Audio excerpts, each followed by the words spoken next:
Good morning कलीसिया। आप सबका फिर से एक बार आज रविवार इस सभा में स्वागत है। आशा करता हूँ सब लोग अच्छे हैं। आइए सभा की शुरुआत करें परमेश्वर की आराधना करके। आज हम गीतों के द्वारा हम आराधना करेंगे। क्यों न उससे पहले हम एक वचन देख ले और फिर हम इस गीत के द्वारा हम प्रभु की आराधना करेंगे। एक थिस्सलुनीके अध्याय 5 और 16 से 18 तक वचन कहता है, सदा आनंदित रहो, निरंतर प्रार्थना में लगे रहो, हर बात में धन्यवाद करते रहो, क्योंकि तुम्हारे लिए मसीह यीशु में परमेश्वर की यही इच्छा है। आमेन। प्रभु का वचन कहता है कि हम परमेश्वर की हर वक्त हर बात में हम परमेश्वर को धन्यवाद दें और आराधना करते रहे, निरंतर हर एक परिस्थिति में, हर एक समय में, चाहे हो अच्छा हो और थोड़ा बुरा हो, थोड़ा भला हो, खुशी की बात हो, लेकिन परमेश्वर को हम धन्यवाद देते रहें। प्रभु अच्छा है और यह हमें सिखाता है कि हम प्रभु को हमेशा धन्यवादित रहें। आमेन। क्यों ना आज हम एक गीत के द्वारा इसकी हम शुरुआत करेंगे और ये गीत गाकर प्रभु को हम धन्यवाद देंगे। आओ मेरे साथ बोलो।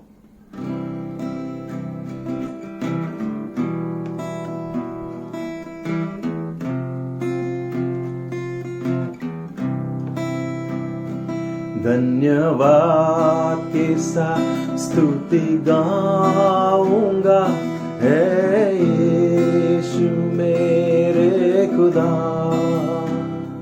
धन्यवाद के साथ स्तुति गाऊंगा, है यीशु मेरे खुदा। उपकार तेरे हैं बेशुमार, कोटि कोटि स्तुति धन्यवाद।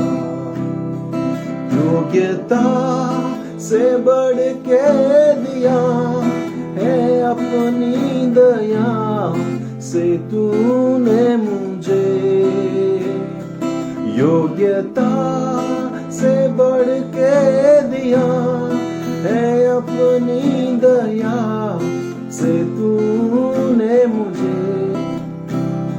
मांगने से ज्यादा मिला मुझे, आभारी हूँ प्रभु मैं। मांगने से ज्यादा मिला मुझे, आभारी हूँ प्रभु मैं।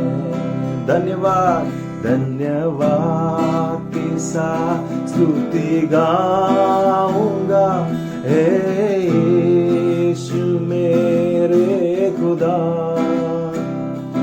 उपकार तेरे हैं बेशुमार, कोटि कोटि स्तुति धन्यवाद। तू है सच्चा जिंदा खुदा, है तुझ पर ही भरोसा मेरा।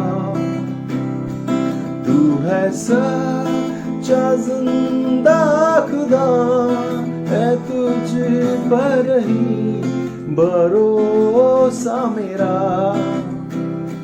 सेवा पूरी करके पाऊं इनाम, प्रभु ऐसा दो वरदान।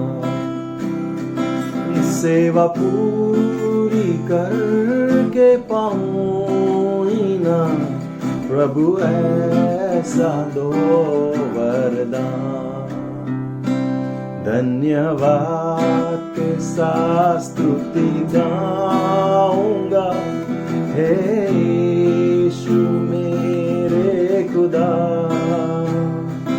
उपकार तेरी है बेशुमार, कोटि कोटि स्तुति धन्यवाद। धन्यवाद के साथ स्तुति गाऊंगा, हे यीशु मेरे खुदा। उपकार तेरे हैं कोटि कोटि स्तुति धन्यवाद, कोटि कोटि स्तुति धन्यवाद।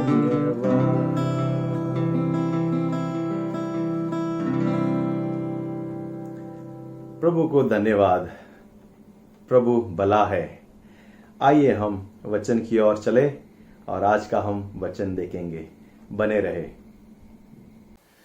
फिर से आप सबको वेरी गुड मॉर्निंग, शुभ प्रभात।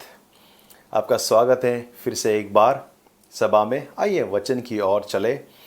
मैं आपको प्रोत्साहन करूंगा, मजबूत बने रहो इन दिनों में, आत्मा में और शरीर में भी, और तंदुरुस्त रहो और अपनी सेहत का ख्याल रखो, खास करके इन दिनों में।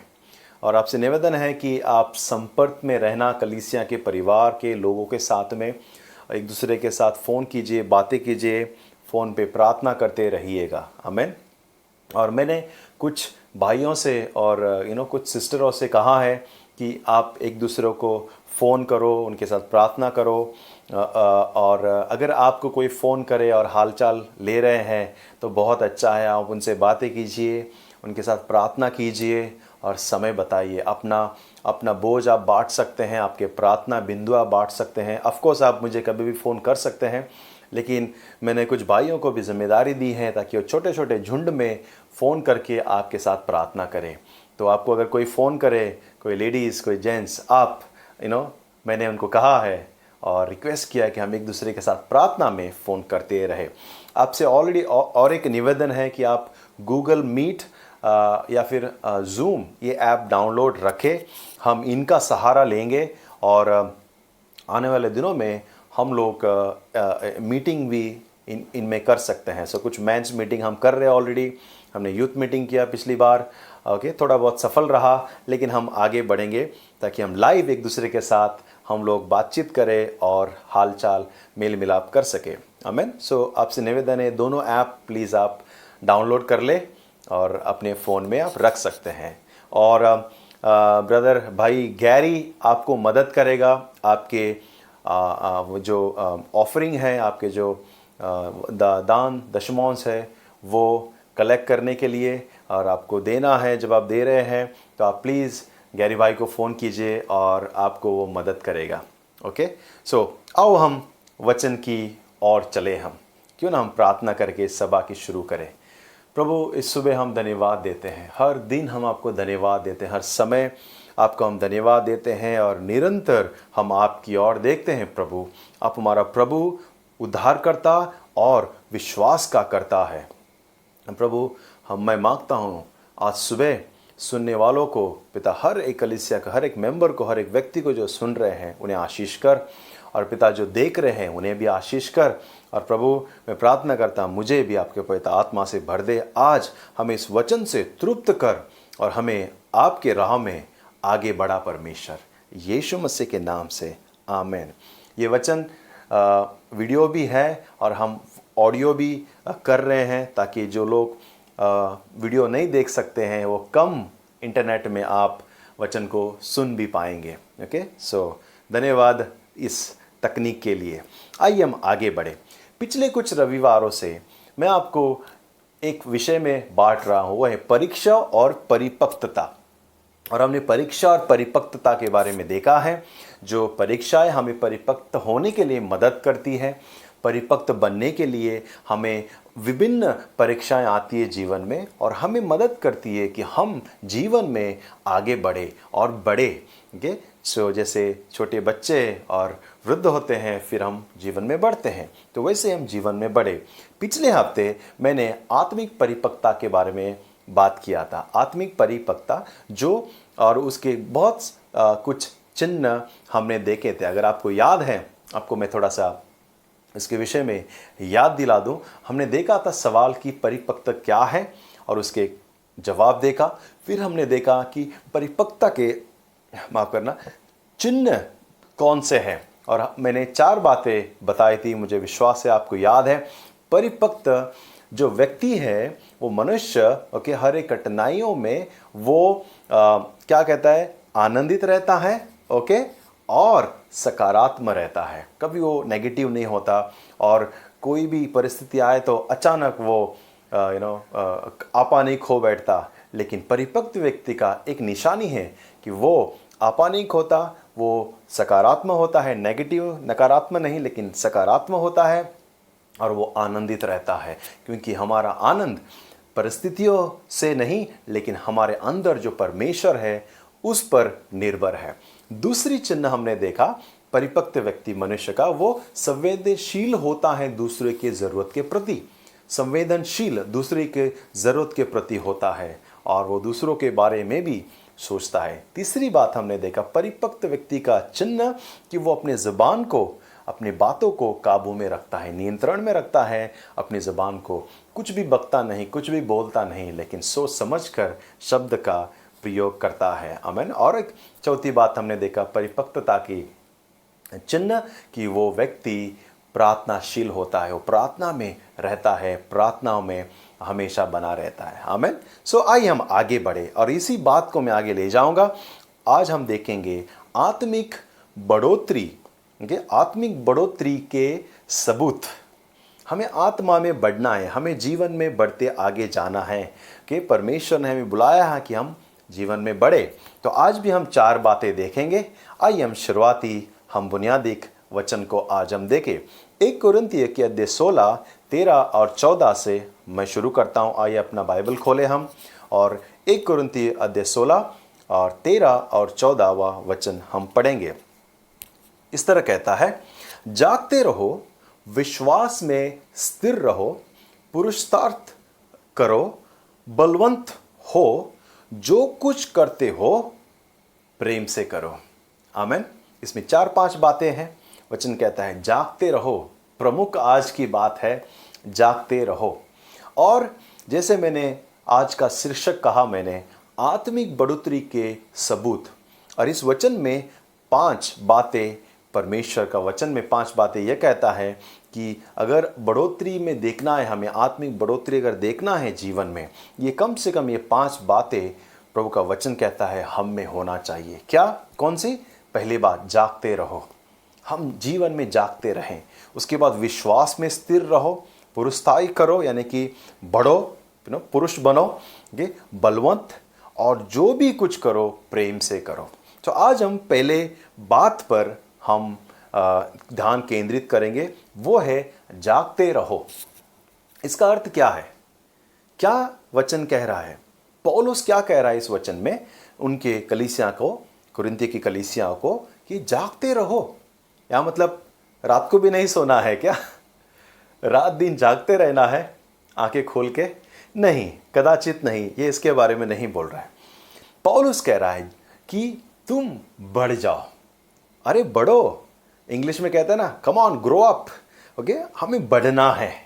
और जब कोई बढ़ता है वो एक चिन्ह है कि ये व्यक्ति परिपक्व बन रहा है, चाहे वो आत्मिक परिपक्वता हो, आत्मिक बढ़ोतरी हो या शारीरिक बढ़ोतरी हो। आपको पता है शरीर में जब व्यक्ति पैदा होता है, छोटा सा बेबी होता है, बालक, नन्हा सा, मासूम सा, फिर वो बढ़ता है। ओके, तिल डौल में बढ़ता है, शरीर में बढ़ता है, समझ में बढ़ता है, अपने शरीर आकार में बढ़ता है। फिर उसके बाद वो जवान होता है, उसके बाद बड़ा होता है, फिर शादी होता है, परिवार होते हैं, और उनकी मानसिकता में भी बदलाव आते हैं, शारीरिकता में भी बदलाव आते हैं। और मैं आपको बताना चाहता हूं कि आत्मिक जीवन में भी हमें बदलाव देखना है, आत्मिक जीवन में भी हमें बढ़ना है, हमें वहीं नहीं रहना है। आत्मा में आप इमेजिन करो, आप अनुमान लगाओ, एक व्यक्ति बढ़ता है, ओके, शरीर में बढ़ गया है, लेकिन सोचो उसका मन बड़ा नहीं है, तो कैसा होगा? अच्छा नहीं लगेगा। ओके, हम उसे अलग नज़र से देखते हैं, हम अलग नज़र से देखते हैं, अरे मन से नहीं बढ़ा है। कि उसी तरह से आत्मिक जीवन भी वैसा है प्यारे लोगों। हम जन्म तो ले चुके हैं आत्मिक, हम नई सृष्टि है, हम परमेश्वर में नए बन गए हैं, हम बालक हैं। फिर उसके बाद आत्मिक जीवन में हमें जैसे शरीर में बढ़ते जाते हैं, उसी तरह से आत्मा में भी हमें बढ़ते जाना है। एक कहानी से मैं शुरू करता हूं। मान के चलो आप आप अंडे को देखा है, एक अंडा होता है और अंडे में से ही पंछी निकलते हैं। मान के चलो वो अंडा अगर कभी भी उसमें से पंछी नहीं निकला तो क्या होगा? वो अंडा कुछ काम का नहीं, ऐसा ही पड़ा रहेगा। अंडे में से पंछी निकलने का जो दौर है, जो सफ़र है, वो थोड़ा सा थोड़ा सा कड़वा है, थोड़ा सा समय लगता है। जब अंडा के ऊपर पंछी बैठता है तो गर्माहट लाता है, एक टेम्परेचर बनता है। उस गर्माहट से उसके अंदर कुछ होता है और उस अंडे में से क्रैक आता है, वो फटने लगता है और उसमें से निकलता है एक पंछी। और वो पंछी चलने को सीखता है, फिर उड़ने को सीखता है। मान के चलो हम उस पंछी की तरह है जो अंडे में ही रहना चाहते हैं, वो छिलके से बाहर नहीं आना चाहते हैं। तो कब हम चलेंगे, कब हम जीवन में उड़ेंगे, कब हम जीवन में आगे बढ़ेंगे? प्यारे लोगों, बाइबल हमें सिखाता है, प्रभु हमें कहता है, और बहुत सारे प्रेरित भी यही वचन अपने कलीसियाओं को लिखते थे कि हमें बढ़ना ज़रूरी है। आत्मिक जीवन में हमें बढ़ोतरी देखना है, बढ़ोतरी में आगे बढ़ना है। आमेन। आइए कुछ वचन के द्वारा हम आगे बढ़े और हम बुनियाद डालें इस वचन का। ओके, सो पहला वचन भजन संगीत 92 और 12 वचन हम देखेंगे। धर्मी लोग खजूर के समान फूले फलेंगे और लबानोन के देवदार के समान बढ़ते रहेंगे। वचन कहता है परमेश्वर के लोग बढ़ने के लिए, फूलने फलने के लिए बुलाया गया है। आशीषित है, हमें बढ़ना है, हमें फूलना है, फलना है और आगे बढ़ना है। परमेश्वर का यह आशीष है। ओके, और इफिसी के अध्याय 4 और 15 वचन कहता है वरन प्रेम में सच बोले और सब बातों में उसमें जो सिर है अर्थात मसीह में बढ़ते जाओ। वचन कहता है हमें मसीह में, ओके, सब बातों में प्रेम से हम बोले, सच बोले, हम सच में और यीशु मसीह में हमें बढ़ते जाना है। इफिसी के अध्याय कहता है 1 पतरस 2 और 2 से 3 यह वचन कहता है नए जन्मे हुए बच्चों के समान निर्मल आत्मिक दूध की लालसा करो, ओके, ताकि उसके द्वारा उद्धार पाने के लिए बढ़ते जाओ, क्योंकि तुमने प्रभु की भलाई का स्वाद चख लिया है। पतरस कहता है कि जैसे कि बालक पैदा होता है, वो निर्मल होता है, उसे कुछ नहीं पता, वो जन्म लेता है और फिर वो जैसे कि वो दूध पीता है। और पतरस कहता है कि तुम्हें भी एक लालसा होना चाहिए कि आत्मिक दूध पिए। वो दूध वचन है, शुरुआती जो हल्का है, जो पचता है, ओके, बड़े बड़े वचन नहीं, जो पचता है और हमें पौष्टिक देता है आत्मा को, हमें आत्मा को मजबूत करता है। ऐसे शुरुआती आप दूध पियो, आत्मिक दूध पियो जो वचन है, और उसके बाद कहता है कि तुम बढ़ते जाओ, तुम क्योंकि अभी प्रभु के चख चुके हो, तुम अभी बढ़ो और तुम आगे बढ़ो। वचन कहता है 2 पतरस 3:18 कहता है पर हमारे प्रभु और उद्धारकर्ता यीशु मसीह के अनुग्रह और पहचान में बढ़ते जाओ। हालेलुया। हम यीशु को जान गए हैं, उसको पहचान गए हैं, और वचन कहता है अभी उसकी पहचान में बढ़ते जाओ, उसको और जानो और उसको खोजो और नज़दीक जाओ और गहराई में उसको समझो, उसके प्रेम को, उसके अनुग्रह को, जो युगान युग रहने वाला परमेश्वर है, उसको सिर्फ थोड़े देर या थोड़े वचन पढ़ने से या थोड़े समय आराधना करने से हम जान नहीं पाएंगे, और बहुत कुछ जानना है हमें हमारे प्रभु परमेश्वर के बारे में। वो अनंत काल का और वो विशाल परमेश्वर है, उसको जानने के लिए पूरा जीवन काफ़ी नहीं है। अनंत अनंत काल का वो परमेश्वर है, हम अनंत अनंत काल तक उसको जानते रहेंगे, उसको पहचानते रहेंगे, उसको और गहराई को, हम उसके प्रेम के और अनुग्रह के गहराई को जानते रहेंगे, और वह हमें आश्चर्य करेगा। हमें रुको नहीं। और एक वचन हम देखें, फिर हम आगे बढ़ेंगे कुछ पॉइंट्स को। इब्रानी के अध्याय 5, मैं पिछले हफ्ते भी ये वचन मैंने पढ़ा था। इब्रानी के अध्याय 5 और 12 यह कहता है समय के विचार से तो तुम्हें गुरु हो जाना चाहिए था। ठीक है, तो भी यह अवश्य है कि कोई तुम्हें परमेश्वर के वचन की आदि शिक्षा फिर से सिखाए। तुम तो ऐसे हो गए हो कि तुम्हें अन्न के बदले अब दूध ही चाहिए। याद है मैंने कुछ एक वचन पढ़ा था जहाँ पे पतरस कह रहा है तुम्हें शुरुआत में दूध पीना है और उसके बाद आगे बढ़ना है। और यहाँ पर इब्रानियों के लेखक कहता है कि तुम अभी भी दूध पी रहे हो, अभी भी दूध पी रहे हो। अभी तुम्हें गुरु बनना चाहिए था, तुम्हें अन्न खाना चाहिए था, तुम्हें मजबूत बनना चाहिए था, और तुम आज भी बड़े होकर आज भी दूध पी रहे हो। मेरी बेटी सुबह सुबह उठती है और हमने सुबह सुबह उसको दूध पिलाने का आदत किया है। सुबह सुबह एक बोतल दूध पीती है और थोड़ी सी सोती है, फिर उठकर वो नाश्ता करती है। ओके, तो हमने ये आदत किया है और रोज़ उठती है और सुबह अगर हम भूल गए तो बोलती है दूध लेकर आओ, दूध लेकर आओ, और हम उसे दूध देते हैं सुबह सुबह और फिर उसके बाद उठकर वो नाश्ता करती है। आप इमेजिन करो कई साल बीत गए और हमारी बेटी बड़ी हो गई है, सोचो, फिर भी हम उसको दूध पिलाएंगे? फिर भी हम सुबह सुबह जाके बोतल उसको मुंह को लगाएंगे अगर वो बड़ी होने के बाद भी? नहीं ना, हम उसे अन्न देंगे, अच्छा नाश्ता देंगे और वो अच्छा नाश्ता ही पिएंगी। अगर हम जाकर दे भी दे दूध, बोलेगी डैडी मम्मा मैं बच्ची नहीं हूँ अभी दूध पीने के लिए। हाँ, बड़े लोग भी दूध पीते हैं लेकिन उस तरह से नहीं जिस तरह बच्चे पीते हैं। अगर बढ़ना है तो हमें अन्न खाना होगा, अगर बढ़ना है हमें मजबूत अन्न को चबाकर शरीर में खाना होगा। जब बच्चे बढ़ते हैं, आप याद करो जो माँ बाप हैं वो लोग को याद रहेगा, डॉक्टर कहते हैं आप उनको पौष्टिक आहार देना, उनको वेजिटेबल खिलाओ, उनको बहुत सारे दाल सब्जियां चावल मछली जो भी है उनको खिलाओ, ये डॉक्टर कहता है। क्यों? क्योंकि छोटे से जो शिशु है उसको अभी बढ़ना है, वो दूध पे निर्भर नहीं रह सकता। आमीन। प्यारे लोगों, परमेश्वर ने हमें बढ़ने के लिए बुलाया है। तो आइए हम 4 बातें देखें, बढ़ोतरी के 4 सबूत। और फर्स्ट हमने देखा, आज हम एक ही बात देखेंगे, जागते रहो, जागते रहो। पहली बात प्रभु का वचन कहता है जागते रहो क्योंकि प्रभु किसी भी समय आ सकता है। एक मैच्योर व्यक्ति, एक परिपक्व व्यक्ति आत्मिक बढ़ोतरी में जो बढ़ने वाला है वो हमेशा जागा रहता है, वो हमेशा सतर्क रहता है। जागते रहो।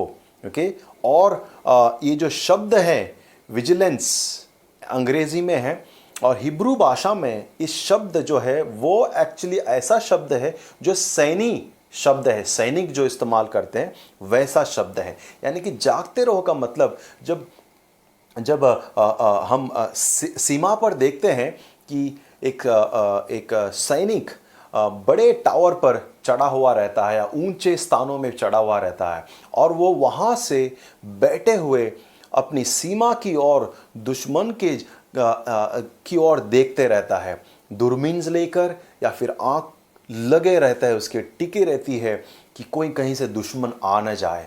उसके पास गन रहेगा, उसके पास हथियार रहेगा और वो कभी सोएगा नहीं, क्योंकि वो हमेशा बिना सोए बिना थके वो सीमा की ओर अपनी नज़र टिकाए रखेगा। क्यों? क्योंकि दुश्मन कभी भी आ सकता है और इसीलिए वो जो वॉच टावर कहते हैं ना, वो वहाँ बैठा रहता है और ऊपर से दुश्मन पर नज़र रखता है ताकि कोई अचानक ना आ जाए। प्रभु का वचन कहता है, देखो क्या कहता है, मत्ती 24:41 और 42, 41 और 42, 2 स्त्रियां चक्की पीसती रहेंगी, एक ले ली जाएंगी और दूसरी छोड़ दिया जाएंगी। इसलिए जागते रहो क्योंकि तुम नहीं जानते कि तुम्हारा प्रभु किस दिन आएगा। प्रभु चोर के समान आएगा, वचन कहता है। हमें जागते रहना है।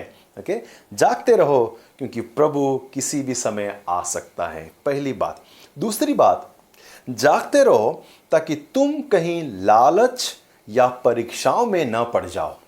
लालच या परीक्षाओं में तुम कहीं पड़ न जाओ, इसीलिए जागते रहो। परिपक्व व्यक्ति जो बढ़ोतरी, आत्मा में बढ़ोतरी पा रहा है, बढ़ रहा है, उसका और एक सबूत है कि वो हमेशा जागता रहता है ताकि कहीं कोई लालच में, बुरी लालच में न पड़ जाए या कोई परीक्षा में न पड़ जाए। मत्ती 26 और 41 वचन कहता है, जागते रहो और प्रार्थना करते रहो कि तुम परीक्षाओं में न पड़ो। आत्मा तो तैयार है परंतु शरीर निर्बल है। वचन कहता है तुम जागते रहो, प्रार्थना करते रहो, कहीं तुम परीक्षा में न पड़ जाओ। आपको पता है मत्ती 6 में जब यीशु अपने चेलों को वचन प्रार्थना करना सिखाता है, उसमें से एक पंक्ति है कि प्रार्थना करो मुझे परीक्षा से परमेश्वर मुझे बचा। इस तरह यीशु को सिखाता है मुझे परीक्षा से बचा। और प्यारे लोगों, परीक्षा में या लालच में पड़ना कभी कभी मुश्किल हो जाता है, कभी कभी तकलीफ की बात है, कभी कभी संघर्ष आ जाते हैं। और आपको पता है वचन कहता है हमारी अभिलाषाओं के कारण, हमारी गलतियों के कारण, हमारी बुरी लालच के कारण, हमारे मन के कारण हम परीक्षा में पड़ते हैं, हम लालसाओं में गिर जाते हैं। सो इसलिए जागते रहो, कहीं आप लालसाओं में होकर परीक्षा में न पड़ जाए। तीसरी बात सी, जागते रहो और गलत शिक्षाओं से खुद को सुरक्षित रखो। हमें इसमें भी जागते रहना है, कहीं गलत शिक्षाओं में न पड़ जाए। इसलिए भी हम सतर्क रहें और जागे रहे। देखो वचन क्या कहता है, प्रेरित के काम 20 और 29 से 31 तक। मैं जानता हूं कि मेरे जाने के बाद फाड़ने वाले भेड़िए तुम में आएंगे, वे झुंड को न छोड़ेंगे। तुम्हारे ही बीच में से भी ऐसे ऐसे मनुष्य उठेंगे जो चेलों को अपने पीछे खींच लेने को टेढ़ी मेढ़ी बातें कहेंगे। इसलिए जागते रहो और स्मरण करो कि मैंने 3 वर्ष तक रात दिन आंसू बहा बहा कर हर एक को चेतावनी देना न छोड़ा। यहाँ पर प्रेरित के कार्य में पौलुस लिखता है तुम्हारे बीच में ऐसे भेड़िए जैसे लोग आएंगे जो तुम्हें तितर बितर कर सकते हैं अपने गलत शिक्षाओं से। तुम्हें फूट ला सकता है, तुम में से किसी को लेके जा सकता है, भरमा सकता है, तुम्हें गलत शिक्षा, गलत सोच, गलत बातें सिखा सकता है। इसलिए बोलता है तुम स्मरण रखो जो मैंने तुम्हें 3 साल रात दिन आंसू बहा बहा कर तुम्हें चिताया है, तुम्हें चेतावनी दी है, तुम्हें शिक्षा दिया है, उस बात को स्मरण रख। पौलुस लिखता है क्योंकि बहुत सारे गलत शिक्षाएं आती हैं और उन दिनों में भी वे लोग सतर्क थे कि गलत शिक्षाएं आएंगी। प्यारे लोगों, आज भी हमें सतर्क रहना है। बहुत सारे गलत शिक्षाएं जो हमें भरमाती हैं, हमारे विश्वास से हमें दूर ले जाती हैं, ऐसे शिक्षाएं, बहुत सारी गलत शिक्षाएं हैं। हमारे बीच में बहुत से लोग आएंगे जो ढोंगी हैं, जो गलत शिक्षा देते हैं, बाइबल उठाकर उस वचन को टेढ़ा मेढ़ा करके आपको भरमा देंगे। और हमारे बीच में आ चुके हैं पहले भी, ओके। लेकिन जो परिपक्व जो बढ़ रहे हैं प्रभु में, ओके, वे लोग गलत लोगों से या गलत शिक्षा से या गलत बुनियादी जो बात है हमने जो सीखा है उससे कभी हटेंगे नहीं। चाहे कोई आ जाए, चाहे कोई भी आपको भरमाए, वे जो बढ़ रहे हैं, जो परिपक्व हो रहे हैं, जो आत्मा में बढ़ोतरी प्राप्त कर रहे हैं, वे लोग भरमाए जाएंगे नहीं, क्योंकि हम वचन में स्थिर रहेंगे। इसलिए आपसे निवेदन है, जागते रहो, गलत शिक्षाओं से और गलत सोच से आप जागते रहो। यीशु मसीह स्वयं मत्ती 7 में चेलों को सतर्क करता है और वो कहता है जो जो पेड़ फल नहीं लाता वह काटा जाएगा और आग में डाला जाएगा। अतः उनके फलों से तुम उन्हें पहचान लोगे। जो तुम्हें हे प्रभु कहता है, जो मुझसे हे प्रभु कहता है, उनमें से हर एक स्वर्ग के राज में प्रवेश नहीं करेगा, परंतु वही जो मेरे स्वर्गीय पिता की इच्छा पर चलता है। उन दिन बहुत लोग मुझसे कहेंगे, हे प्रभु, क्या हमने तेरे नाम से भविष्यवाणी नहीं की और तेरे नाम से दुष्ट आत्माओं को नहीं निकाला और तेरे नाम से बहुत अचंभ काम नहीं किए? तब मैं उनसे खुलकर कह दूंगा, मैं तुमको कभी नहीं जाना। हे कुकर्म करने वालों, मेरे पास से चले जाओ। प्यारे लोगों, यह बहुत ही कड़क वचन है। यीशु कहता है कुछ लोग आएंगे आखिरी दिनों में और प्रभु को कहेंगे, हे प्रभु, हमने चमत्कार किए, हमने दुष्टात्मा निकाला, हम बहुत बड़े बड़े काम किए आपके नाम से। और यीशु कहेगा, मैं तुम्हें नहीं जानता। प्यारे लोगों, बहुत से बार हम सोचते हैं चमत्कार या कोई दुष्टात्मा निकाल रहा है तो वो सही है, वो सही शिक्षा देने वाला है। लेकिन प्रभु का वचन नहीं कहता, स्वयं यीशु मसीह कहता है अगर कोई दुष्टात्मा निकाल सकता है या कोई चमत्कार कर सकता है, इसका मतलब नहीं कि वो सही शिक्षा देने वाला है। इसका मतलब ये नहीं कि उसकी हर बातें सही होगी। हमारे पास एक ही सबूत है, एक ही बात है जो सही है, वो है प्रभु का वचन। प्रभु के वचन जो है वह सही है। हम उसकी ओर ध्यान लगाएं, किसी और चमत्कार या भरमाने वाली बातों पर नहीं, लेकिन ये सच्चाई के ऊपर। क्योंकि वचन ही आदि में था, आदि में वचन था, वचन ही परमेश्वर था, और परमेश्वर स्वयं वचन जो था वो मनुष्य का रूप धारण किया। प्रभु का वचन कहता है हम वचन को पकड़े रहे। और आखिरी बात बोलकर मैं समाप्त करूंगा, जागते रहो, सब बातों में सावधान रहो। सब बातों में।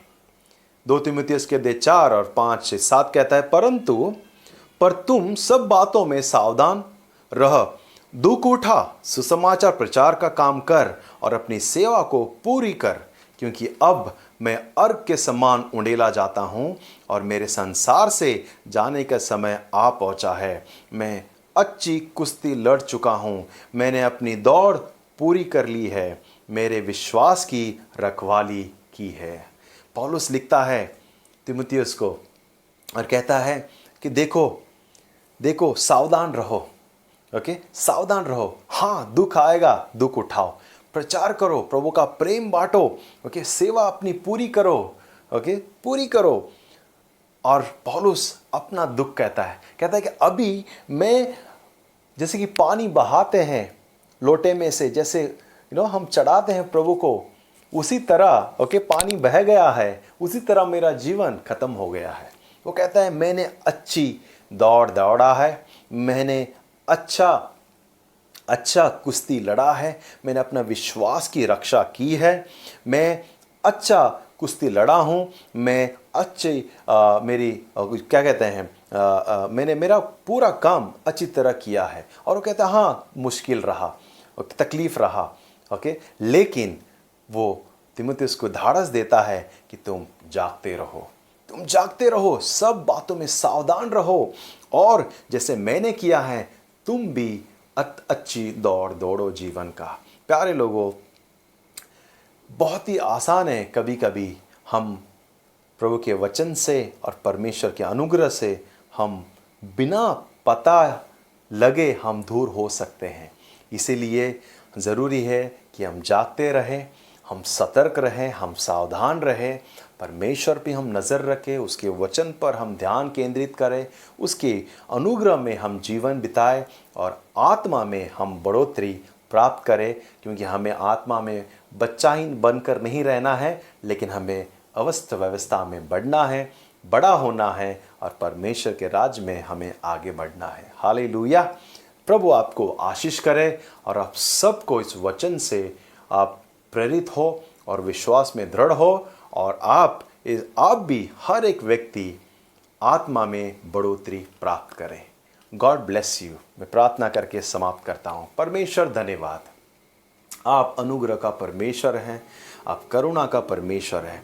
और प्रभु धन्यवाद पिता, इस वचन से हमें तृप्त करने के लिए आशीष कर, ये वचन हमारे मन में रहे और हमारे दिल में रहे, और हम आत्मा में बढ़े, और ये चिन्ह पिता हमारे जीवन में दिखे। प्रभु मदद कर, हम हमेशा सतर्क रहे और हमेशा जागते रहे, और आपकी ओर हम देखते रहे। यीशु मसीह के नाम से आमेन। God bless you. आप सबको परमेश्वर आशीष करे। हम आशा करते हैं हम जल्दी मिलेंगे। God bless you.